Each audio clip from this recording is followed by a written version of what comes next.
나이가 들수록 말이 줄어야 한다고들 합니다. 주변에서 그런 조언을 들으셨을 겁니다. 이제 좀 말 줄여라. 나이 먹으면 조용히 있어야지. 그래서 말을 아끼려 합니다. 예전보다 덜 말하려 합니다. 그런데 정말 줄여야 할 것은 말의 양이 아닙니다.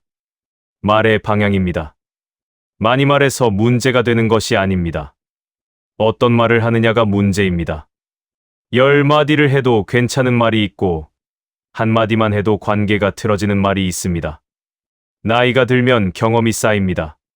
세상을 오래 살았으니 할 말이 많아집니다. 조언하고 싶고 가르치고 싶고 경고하고 싶습니다. 젊은 사람들이 실수하는 것을 보면 한마디 해주고 싶습니다. 그런데 그 한마디가 문제를 만듭니다. 좋은 의도로 한 말인데 상대방은 불편해합니다. 도움이 되려고 한 말인데 관계가 어색해집니다. 진심을 담은 말인데 돌아오는 것은 거리두기입니다. 왜 이런 일이 생기는 걸까요? 오늘은 이 이야기를 해보려고 합니다. 나이가 들수록 조심해야 하는 말들. 무심코 내뱉지만 자존감과 관계를 무너뜨리는 말들. 이런 말들에 대해 이야기해 보겠습니다. 이 이야기는 입 다물고 있어라라는 말이 아닙니다. 그런 뜻이 아닙니다. 오히려 반대입니다. 말을 줄이라는 것이 아니라 말을 고르라는 것입니다. 무조건 침묵하라는 것이 아니라 품격 있게 말하라는 것입니다. 약 200년 전에 살았던 철학자 쇼펜하우어는 말의 힘에 대해 깊이 생각한 사람이었습니다. 그는 말이 단순한 소통 수단이 아니라 그 사람의 내면을 드러내는 것이라고 보았습니다. 오늘은 그의 시선을 빌려 어떤 말이 관계를 무너뜨리고 어떤 말이 존엄을 지키는지 살펴보겠습니다. 이 이야기를 다 들으시고 나면 이런 마음이 드셨으면 좋겠습니다. 말을 줄이는 게 아니라 품격을 지키는 거구나. 어떤 말을 하느냐가 나를 설명하는 거구나. 그럼 천천히 시작해 보겠습니다. 먼저 왜 나이가 들수록 말이 중요해지는지 살펴보겠습니다. 젊었을 때는 말실수를 해도 큰 문제가 되지 않았습니다. 관계가 유동적이었습니다. 새로운 사람을 만나고 새로운 관계를 맺고 하나의 관계가 틀어져도 다른 관계가 생겼습니다. 말실수도 시간이 지나면 잊혔습니다. 그리고 젊은 사람의 말은 어느 정도 용납이 됩니다. 젊으니까 그럴 수 있지. 경험이 없으니까 그렇지. 이런 관용이 있습니다. 하지만 나이가 들면 다릅니다. 첫 번째, 관계가 고정됩니다. 만나는 사람이 정해져 있습니다. 가족, 오래된 친구, 이웃, 모임 사람들. 이 사람들과 계속 얼굴을 마주합니다. 새로운 사람을 만날 기회가 줄어듭니다. 그래서 한 번 한 말이 오래갑니다. 잊히지 않습니다. 그때 그렇게 말했잖아가 됩니다. 관계가 틀어지면 회복하기 어렵습니다. 두 번째, 말에 무게가 실립니다. 나이가 들면 말에 권위가 붙습니다. 경험이 있고 연륜이 있으니까요. 그래서 같은 말이라도 젊은 사람이 하는 것과 나이 든 사람이 하는 것이 다르게 들립니다. 젊은 사람이 요즘 애들은 이라고 하면 그냥 넘어갑니다. 하지만 60대가 요즘 애들은 이라고 하면 다르게 느껴집니다. 더 무겁게 느껴집니다. 더 상처가 됩니다. 세 번째, 말이 그 사람을 설명합니다. 나이가 들면 외모보다 말이 중요해집니다. 젊었을 때는 외모가 첫인상을 결정했습니다. 어떻게 생겼나, 어떻게 입었나. 이런 것들이 중요했습니다. 하지만 나이가 들면 말이 첫인상을 결정합니다. 무슨 말을 하나, 어떻게 말하나. 이것이 그 사람을 설명합니다. 품위 있게 말하는 사람은 품위 있어 보입니다. 거칠게 말하는 사람은 거칠어 보입니다. 험담하는 사람은 험담쟁이로 보입니다. 불평하는 사람은 불평쟁이로 보입니다. 말이 그 사람의 인격을 드러냅니다. 쇼펜하우어는 이것을 잘 알았습니다. 그는 말이 단순한 소통 수단이 아니라고 보았습니다. 말은 그 사람의 내면, 그 사람의 의지가 표현되는 것이라고요.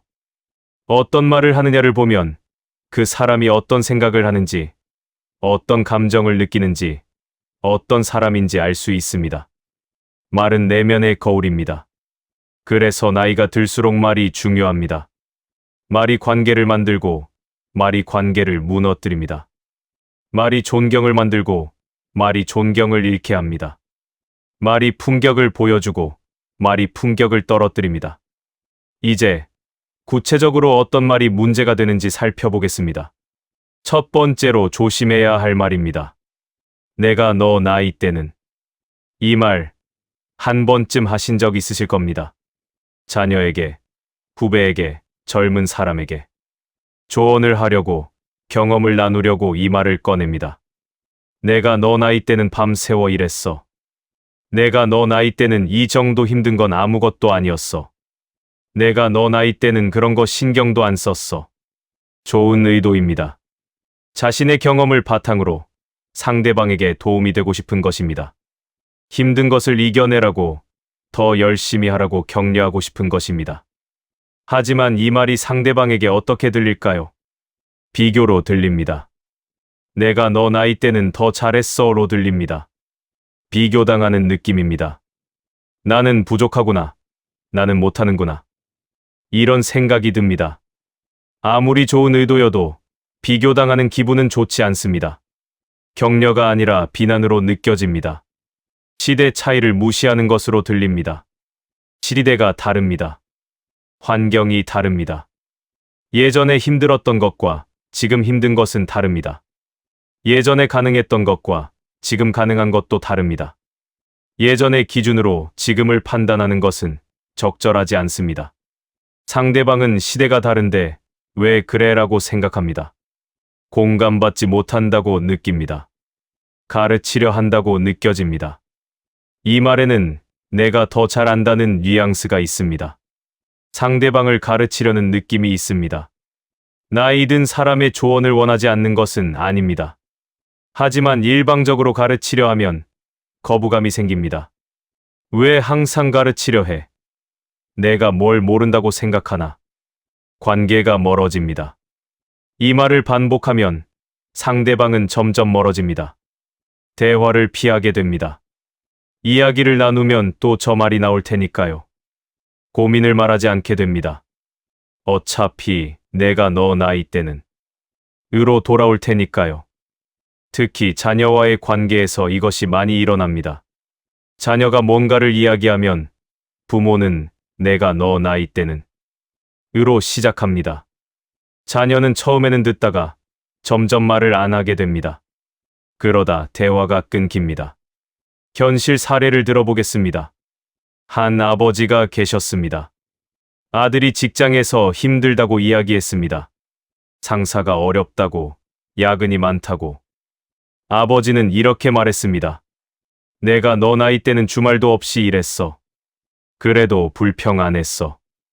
요즘은 참 편하게 일하면서 힘들다고 하네. 아버지는 격려하려 한 것입니다.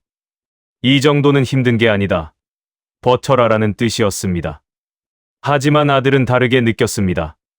아버지는 내 상황을 모르는구나. 이야기해봤자 소용없구나. 그 이후로 아들은 아버지에게 고민을 말하지 않게 되었습니다. 대화가 줄었습니다. 슈조펜하우어라면 이렇게 말했을 것입니다. 자신의 경험을 강조하는 것은 상대방을 무시하는 것과 같다고요. 진정한 지혜는 자신의 경험을 내세우는 것이 아니라 상대방의 상황을 이해하려는 것이라고요. 그렇다면 어떻게 하면 좋을까요? 경험을 나누고 싶다면 방식을 바꾸십시오. 내가 너 나이 때는 대신 나도 비슷한 경험이 있었는데 로 시작하십시오. 가르치려는 것이 아니라 공감하려는 것으로 바꾸십시오. 혹은 아예 경험을 말하지 않는 것도 방법입니다. 상대방이 힘들다고 하면 그냥 들어주십시오. 그래, 힘들겠다. 이것만으로 충분할 때가 많습니다. 두 번째로 조심해야 할 말입니다. 요즘 애들은 이 말도 자주 나옵니다. 요즘 애들은 인내심이 없어. 요즘 애들은 예의가 없어. 요즘 애들은 편하게만 살려고 해. 세상이 변했습니다. 젊은 세대의 모습이 예전과 다릅니다. 그것을 보면서 한마디 하고 싶어집니다. 우려가 되기도 하고 답답하기도 하고. 하지만 이 말이 어떤 결과를 가져오는지 생각해 보셨습니까? 일반화의 오류입니다. 요즘 애들이라고 하면 모든 젊은 사람을 싸잡아 말하는 것입니다. 하지만 젊은 사람 중에도 다양한 사람이 있습니다. 열심히 사는 사람도 있고, 예의 바른 사람도 있고, 인내심 있는 사람도 있습니다. 일부를 보고 전체를 판단하는 것은 공정하지 않습니다. 그리고 그런 일반화는 설득력이 없습니다. 들으면 기분 나쁩니다. 젊은 사람이 이 말을 들으면 어떨까요? 나도 요즘 애들인데 나를 무시하는 건가? 기분이 나쁩니다. 방어적이 됩니다. 반발심이 생깁니다. 설령 그 젊은 사람이 요즘 애들과 다르다고 해도 자신의 세대가 비난받는 것은 기분 좋지 않습니다. 세대 간 벽이 생깁니다. 이 말을 반복하면 젊은 세대와 거리가 생깁니다. 젊은 사람들은 생각합니다. 저 사람은 우리를 이해 못해. 저 사람은 꼰대야. 그러면 다가오지 않습니다. 대화하지 않습니다. 손자, 손녀와도 멀어질 수 있습니다. 할머니, 할아버지가 항상 요즘 애들은 이라고 하면 손자, 손녀는 거리를 둡니다. 불편하니까요. 자기 자신도 상처받습니다. 요즘 애들은 이라고 말할 때 무의식적으로 자기 자신을 과거에 가둡니다. 예전에는 좋았는데 지금은 안 좋다는 생각이 깔려 있습니다. 이것은 현재를 부정하는 것입니다. 변화를 거부하는 것입니다. 변화를 거부하면 시대에 뒤처집니다. 외로워집니다. 스스로 고립됩니다. 현실 사례를 들어보겠습니다. 한 어머니가 계셨습니다. 며느리가 일을 계속하겠다고 했습니다. 아이를 낳아도 직장을 다니겠다고요. 어머니는 이렇게 말했습니다. 요즘 애들은 애도 안 키우고 일만 하려 해. 우리 때는 다 직접 키웠는데. 어머니는 걱정이 된 것입니다. 손자, 손녀가 잘 자랄까? 육아가 제대로 될까? 하지만 말이 요즘 애들은 으로 나왔습니다. 며느리는 상처받았습니다. 어머니가 나를 인정 안 하시는구나. 내 선택을 무시하시는구나. 관계가 어색해졌습니다. 명절에 만나도 불편합니다. 쇼펜하우어라면 이렇게 말했을 것입니다. 세상은 변하고 사람도 변한다고요. 변화에 저항하는 것은 어리석은 일이라고요. 지혜로운 사람은 변화를 받아들이고 그 안에서 의미를 찾는다고요. 그렇다면 어떻게 하면 좋을까요? 요즘 애들은 대신 개인으로 보십시오. 요즘 애들이 아니라 눈앞에 있는 이 사람은 어떤 사람인지 보십시오. 일반화하지 말고 개별적으로 대하십시오. 그리고 젊은 세대를 이해하려 노력해 보십시오. 왜 그렇게 행동하는지, 어떤 상황에 있는지 이해하려 하면 비난보다 공감이 먼저 나옵니다. 세 번째로 조심해야 할 말입니다. 나는 이제 다 늙었어. 이 말은 다른 사람에게 하는 말이 아니라 자기 자신에게 하는 말입니다. 하지만 이 말도 문제가 됩니다. 나는 이제 다 늙었어. 뭘 해도 안 돼. 늙으면 그런 거야. 어쩔 수 없어. 이 나이에 뭘 새로 시작해. 겸손해 보이기도 하고 현실을 인정하는 것 같기도 합니다.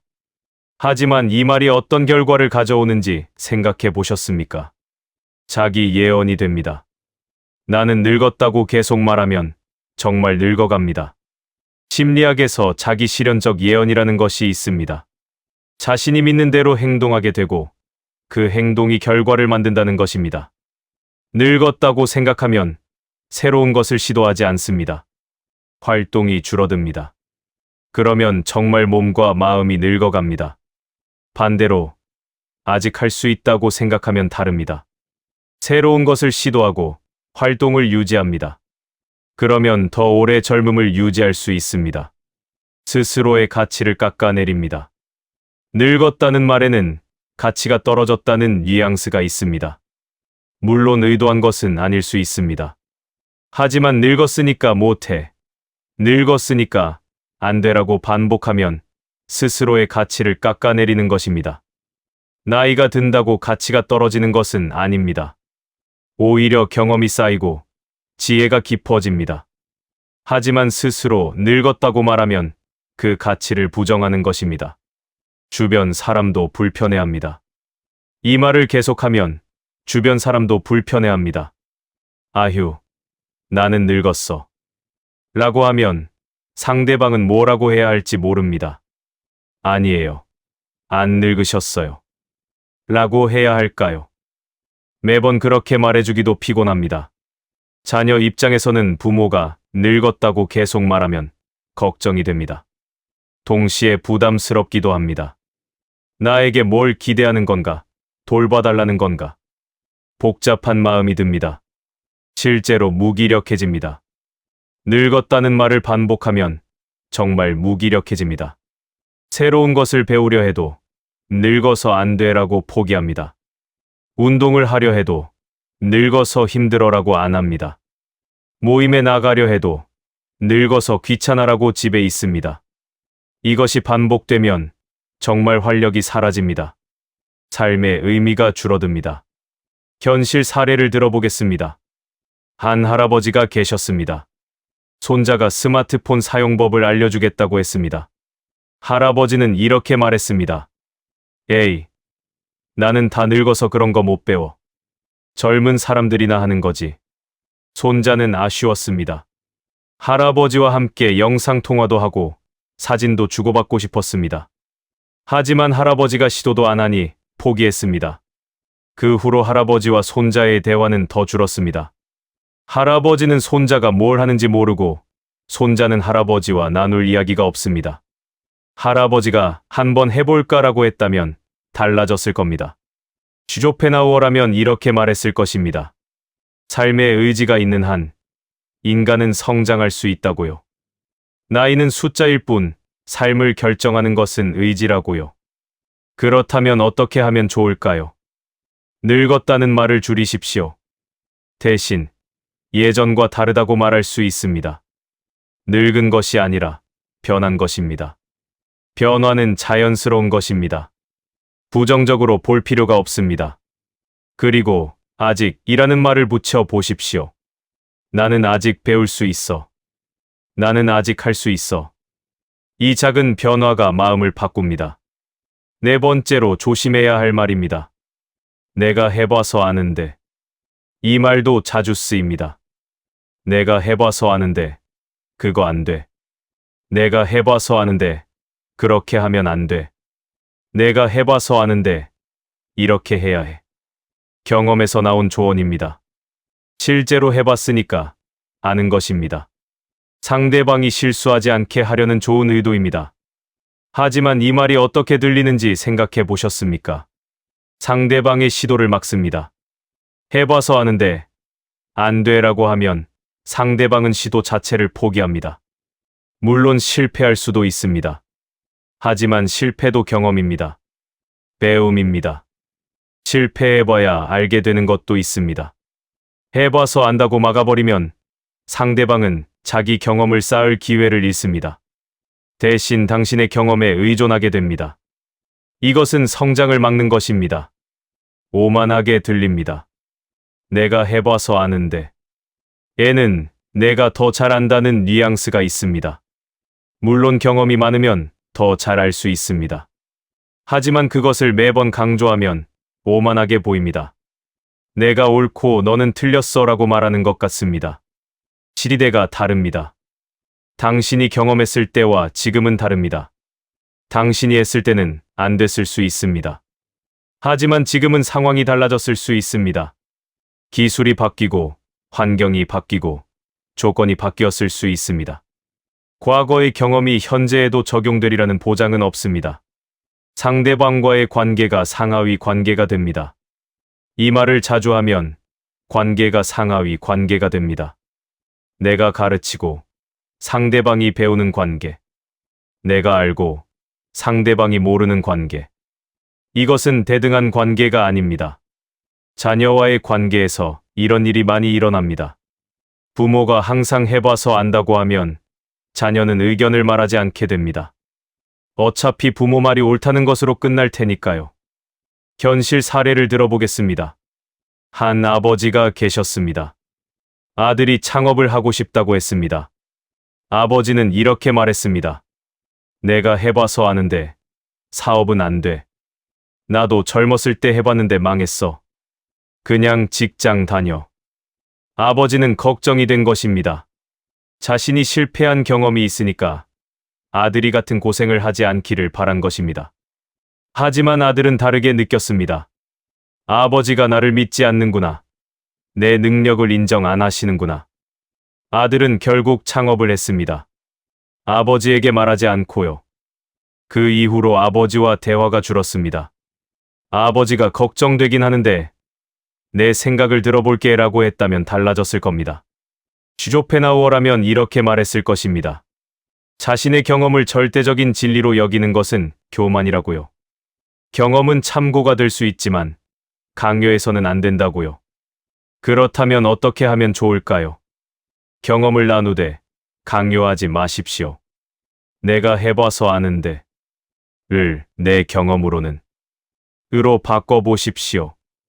그리고 내 생각은 어때? 를 덧붙여 보십시오.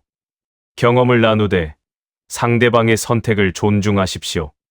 상대방이 다른 선택을 해도 그것을 인정해 주십시오. 실패하더라도 그것은 상대방의 경험이 됩니다. 5번째로 조심해야 할 말입니다. 어차피 안 될 거야. 이 말은 가장 위험한 말 중 하나입니다. 어차피 안 돼. 하지 마. 어차피 세상이 안 변해. 어차피 노력해봤자야. 현실적인 것 같습니다. 세상을 오래 살아왔으니 뭐가 되고 안 되는지 안다고 생각합니다. 헛된 기대를 하지 않게 하려는 것 같습니다. 하지만 이 말이 어떤 영향을 미치는지 생각해 보셨습니까? 희망을 꺾습니다. 어차피 안 되는 시도하기도 전에 포기하게 만듭니다. 희망이 있어야 노력합니다. 될 수 있다고 생각해야 시도합니다. 그런데 어차피 안 돼라고 하면 희망이 사라집니다. 시도할 이유가 없어집니다.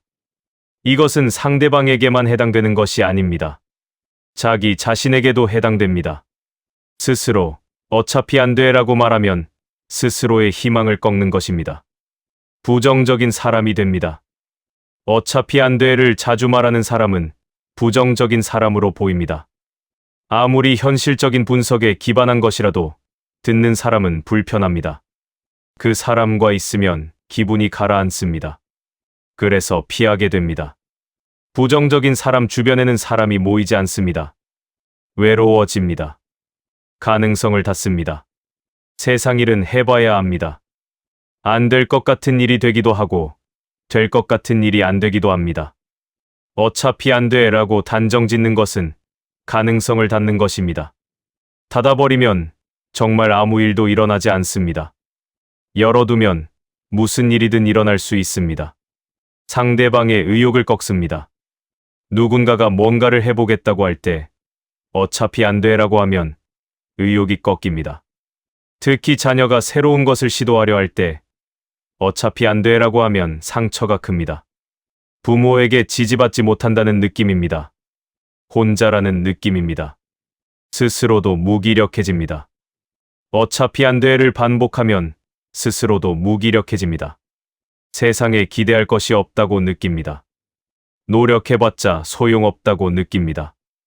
이것이 반복되면 삶의 의미가 사라집니다. 우울해질 수 있습니다. 현실 사례를 들어보겠습니다. 한 할머니가 계셨습니다. 손녀가 예술대학에 가고 싶다고 했습니다. 할머니는 이렇게 말했습니다. 어차피 예술로는 밥 못 먹어. 안 돼. 공무원 시험 봐. 할머니는 손녀의 미래가 걱정된 것입니다. 예술로는 생계가 어려울 것 같아서 안정적인 길을 권한 것입니다. 하지만 손녀는 다르게 느꼈습니다. 할머니는 내 꿈을 모르시는구나. 나를 응원해주지 않으시는구나. 손녀와 할머니 사이에 거리가 생겼습니다. 할머니가 걱정되긴 하는데 내가 하고 싶은 거라면 응원할게 라고 했다면 달라졌을 겁니다. 쇼펜하우어라면 이렇게 말했을 것입니다. 가능성을 닫는 것은 삶의 의지를 꺾는 것이라고요. 삶은 예측할 수 없고 그래서 시도할 가치가 있다고요. 그렇다면 어떻게 하면 좋을까요? 어차피 안 돼. 대신 쉽지 않을 수 있어로 바꿔보십시오. 현실적인 어려움을 말하되 가능성을 닫지는 마십시오. 어렵겠지만 해볼 수는 있지. 이렇게 말해 주십시오. 그리고 스스로에게도 어차피 안 돼라고 말하지 마십시오. 가능성을 열어두십시오. 해봐야 압니다. 지금까지 조심해야 할 5가지 말을 살펴보았습니다. 그런데 왜 이런 말이 나오는 걸까요? 왜 우리는 무심코 이런 말을 하게 되는 걸까요? 첫 번째 이유는 경험을 나누고 싶은 마음 때문입니다. 오래 살았습니다. 경험이 쌓였습니다. 그 경험이 가치 있다고 생각합니다. 그래서 나누고 싶습니다. 젊은 사람이 실수하려는 것을 보면 막아주고 싶습니다. 자신이 겪은 시행착오를 다시 겪지 않게 해주고 싶습니다. 좋은 의도입니다. 하지만 그 좋은 의도가 내가 해봐서 아는데 어차피 안 돼로 나오면 역효과가 납니다. 두 번째 이유는 존재감을 확인하고 싶은 마음 때문입니다. 나이가 들면 사회적 역할이 줄어듭니다. 은퇴하면 직장에서의 역할이 없어지고 자녀가 독립하면 부모로서의 역할이 줄어듭니다. 존재감이 희미해지는 느낌이 듭니다. 그래서 무의식적으로 존재감을 찾으려 합니다. 조언을 하고 가르치고 경험을 강조합니다. 나는 아직 가치 있는 사람이야. 나는 뭔가를 알고 있어. 이것을 확인하려 합니다. 하지만 그 방식이 문제가 될 수 있습니다. 세 번째 이유는 불안 때문입니다. 세상이 변하고 있습니다. 젊은 세대의 방식이 낯섭니다. 이해가 안 되는 것도 많습니다. 이것이 불안합니다. 내가 뒤처지는 것 같고 세상에서 멀어지는 것 같습니다. 이 불안이 요즘 애들은 이라는 비난으로 나옵니다. 변화를 거부함으로써 불안을 달래려 합니다. 네 번째 이유는 자신감 부족 때문입니다.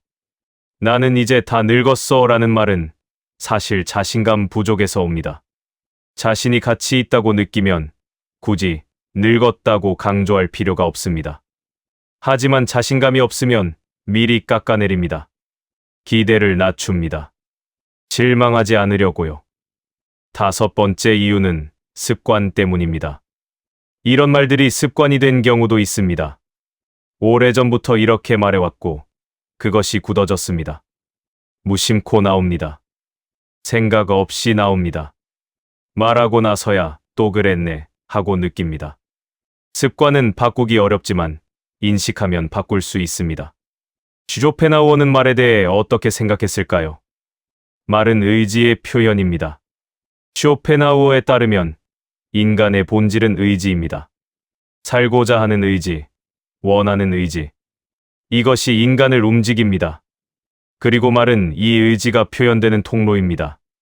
무슨 말을 하느냐를 보면 그 사람의 의지가 내면이 드러납니다. 내가 해봐서 아는데라는 말에는 인정받고 싶은 의지가 담겨 있습니다. 요즘 애들은 이라는 말에는 변화에 대한 불안이 담겨 있습니다. 어차피 안 돼라는 말에는 무력감이 담겨 있습니다. 말을 들으면 그 사람의 내면이 보입니다. 감정을 통제하지 못하면 관계를 잃습니다.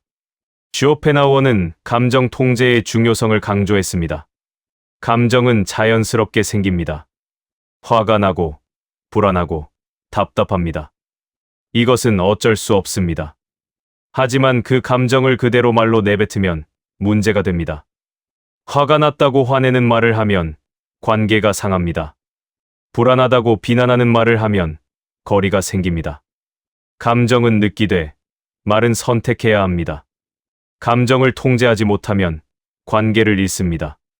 지혜로운 사람은 설명보다 절제를 택합니다. 쇼펜하우어라면 이렇게 말했을 것입니다. 어리석은 사람은 모든 것을 설명하려 한다고요.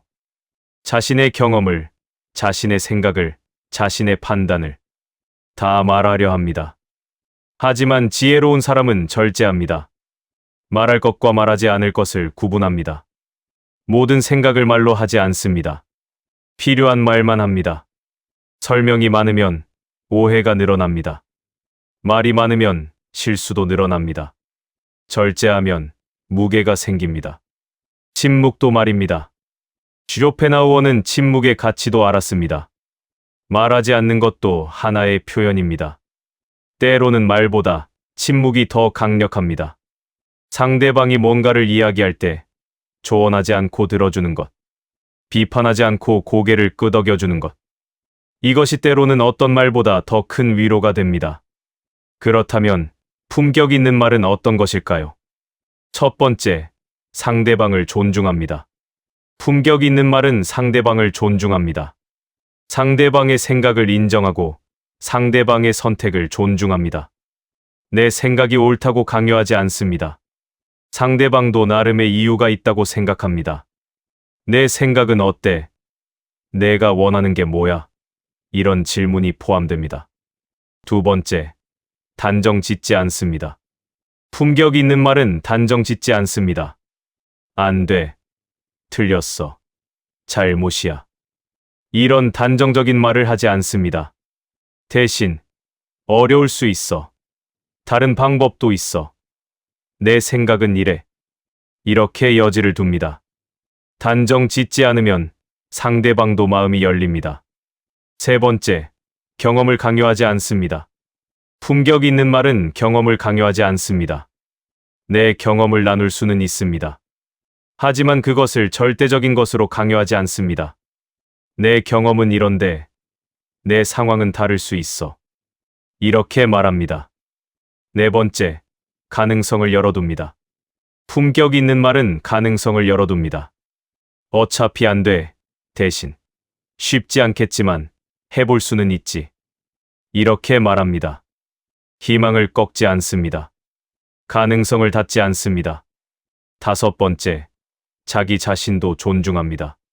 품격 있는 말은 자기 자신도 존중합니다. 나는 다 늙었어. 같은 자기 비하를 하지 않습니다. 자신의 가치를 인정합니다. 겸손하되 스스로를 깎아내리지 않습니다. 말을 바꾸면 관계가 바뀝니다. 같은 상황에서도 다른 말을 하면 결과가 달라집니다. 예시일 자녀가 힘들다고 할 때, 기존 내가 너 나이 때는 더 힘들었어. 변화, 그래. 힘들겠다. 뭐가 제일 힘들어? 기존의 말은 비교입니다. 변화된 말은 공감입니다. 공감을 받으면 자녀는 더 마음을 엽니다. 관계가 가까워집니다. 예시 이 손자 손녀의 취미가 이해 안 될 때, 기존 요즘 애들은 왜 저런 걸 좋아해? 변화, 이게 어떤 건지 설명해 줄래? 기존의 말은 비난입니다. 변화된 말은 관심입니다. 관심을 보이면 손자 손녀는 할머니 할아버지와 이야기하고 싶어 합니다. 예시 3 새로운 것을 배우려 할 때, 기존 나는 이제 다 늙었어. 못 배워. 변화, 처음이라 어렵겠지만 한번 해볼게. 기존의 말은 포기입니다. 변화된 말은 시도입니다. 시도하면 새로운 것을 배울 수 있습니다. 삶이 풍요로워집니다. 예시 4 자녀가 새로운 일을 시도하려 할 때, 기존 내가 해봐서 아는데 안 돼. 변화, 내 경험은 좀 달랐는데 내 생각은 어때? 기존의 말은 통제입니다. 변화된 말은 존중입니다. 존중받으면 자녀는 부모와 더 많은 이야기를 나누려 합니다. 예시 5 누군가의 꿈을 들었을 때, 기존 어차피 안 될 거야. 변화 쉽지 않겠지만 응원할게. 기존의 말은 절망입니다. 변화된 말은 희망입니다. 응원받으면 그 사람은 당신을 더 가깝게 느낍니다. 말 하나 바꾸는 것이 어려운 일은 아닙니다. 하지만 그 작은 변화가 관계를 바꿉니다. 여기서 한 가지 덧붙이고 싶습니다. 말을 바꾸는 것도 중요하지만 그보다 더 중요한 것이 있습니다. 마음입니다. 말은 마음의 표현입니다. 마음이 바뀌지 않으면 말만 바꿔봤자 소용없습니다. 어색합니다. 진심이 느껴지지 않습니다. 요즘 애들은 이라고 말하지 않으려 해도 마음속에 그 생각이 있으면 어딘가에서 드러납니다. 표정으로, 태도로, 다른 말로. 그래서 마음부터 바꿔야 합니다. 젊은 세대를 이해하려 노력해 보십시오. 왜 그렇게 행동하는지, 어떤 상황에 있는지 이해하려 하면 비난보다 공감이 먼저 나옵니다. 자기 자신을 인정해 주십시오. 늙었다고 생각하지 말고 변했다고 생각하십시오. 예전과 다르지만 여전히 가치 있습니다. 스스로를 인정해 주십시오. 상대방을 존중하십시오. 상대방도 나름의 생각이 있습니다. 내 경험이 절대적인 것이 아닙니다. 상대방의 선택을 존중해 주십시오. 가능성을 믿어 주십시오. 세상은 예측할 수 없습니다. 안 될 거야 라고 단정 짓지 마십시오. 될 수도 있습니다. 가능성을 열어두십시오. 마음이 바뀌면 말은 자연스럽게 바뀝니다. 오늘 우리는 나이 들수록 조심해야 할 5가지 말에 대해 이야기했습니다. 내가 너 나이 때는 비교가 됩니다. 요즘 애들은 벽이 생깁니다. 나는 이제 다 늙었어. 스스로를 가둡니다. 내가 해봐서 아는데 오만해 보입니다. 어차피 안 될 거야. 희망을 꺾습니다. 이 말들은 좋은 의도에서 나올 수 있습니다. 하지만 결과는 좋지 않습니다. 관계가 멀어지고 존중을 잃습니다. 오늘 이 이야기가 당신에게 깨달음이 되었으면 좋겠습니다. 말을 줄이는 사람이 존중받는 것이 아닙니다. 말을 고르는 사람이 존중받습니다. 침묵이 정답이 아닙니다. 무조건 말을 아끼라는 것이 아닙니다. 어떤 말을 하느냐가 중요합니다. 상대방을 존중하는 말, 가능성을 열어두는 말, 자기 자신도 존중하는 말. 이런 말을 하십시오. 쇼펜하우어는 이렇게 말했을 것입니다. 지혜로운 사람은 말을 아끼는 사람이 아니라 말을 선택하는 사람이라고요. 모든 생각을 말하지 않고 필요한 말만 하는 사람이라고요. 나이가 들수록 외모보다 말이 인생을 설명합니다. 어떤 말을 하느냐가 당신이 어떤 사람인지 보여줍니다. 품격 있는 말을 하면 품격 있는 사람으로 보입니다. 관계가 유지됩니다. 존중받습니다. 품격은 말에서 시작됩니다. 오늘부터 말을 고르는 연습을 해보시면 좋겠습니다. 입 밖으로 내기 전에 한 번 더 생각해 보시면 좋겠습니다. 이 말이 상대방에게 어떻게 들릴지, 어떤 결과를 가져올지. 작은 변화가 큰 차이를 만듭니다.